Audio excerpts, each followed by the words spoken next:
எதிர்க்கட்சி தலைவர் திரு பழனிசாமி அவர்கள் என்ன பேசினார்னு பார்த்தீங்களா? தேர்தலுக்காக தான் அவங்க கூட்டணியா அமைச்சிருக்காங்களாம். சர்க்கஸ் முடிஞ்சதை எப்படி கூடாரத்தை பிரிச்சு விடாங்களோ அதே மாதிரி தேர்தல் முடிஞ்சதோ இவங்க மறுபடியும் ஆளுக்கு ஒரு பக்கமாக பிரித்து தங்களுடைய நாடகத்தை கண்டினியூ பண்ணுவாங்க. இப்படிப்பட்ட என்டிஏ சர்க்கஸ் ரிங் மாஸ்டர் தான் பாஜக. அவங்க சொன்னபடி தமிழ்நாட்டு மக்கள் முன்னால் வித்தை காட்டுபவர் பழனிசாமி. பழனிசாமி அவர்கள் தான் என்ன பேசணும், தான் என்ன பேசணும் தெரிஞ்சுதான் பேசுறாரு. எனக்கு புரியல. அவர் லேபரா ஜாயின் பண்ணி இருக்கக்கூடிய ஓனரோட தலைமையிலான கூட்டணி கொள்கை இல்லாத கூட்டணி, சந்தர்ப்பாத கூட்டணி. அதை அவரே மக்கள்கிட்ட ஒப்புதல் வாக்கியமாக கொடுத்திருக்கிறார்.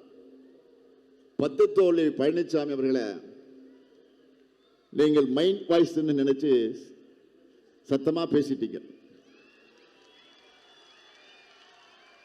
என்டிஏ கூட்டணி தேர்தலுக்காக அமைக்கப்பட்ட கூட்டணி மட்டுமல்ல, வாக்குகளிலிருந்து தன்னையும் சொந்தக்காரங்களையும் காப்பாற்றிக் கொள்ள பழனிசாமி சுயநலத்தோடு இணைந்திருக்கக்கூடிய கூட்டணி. எப்பெல்லாம் தனக்கு பிரச்சனை வருதோ அப்பெல்லாம் டெல்லிக்கு கார்ல போய் மாறி மாறி போய் சரணாகதி அடைகிறது அவருக்கு பழக்கமானது தான். நாம் அப்படியா ஒரு கொள்கையில உறுதியா நின்று போராடுகிறோம்.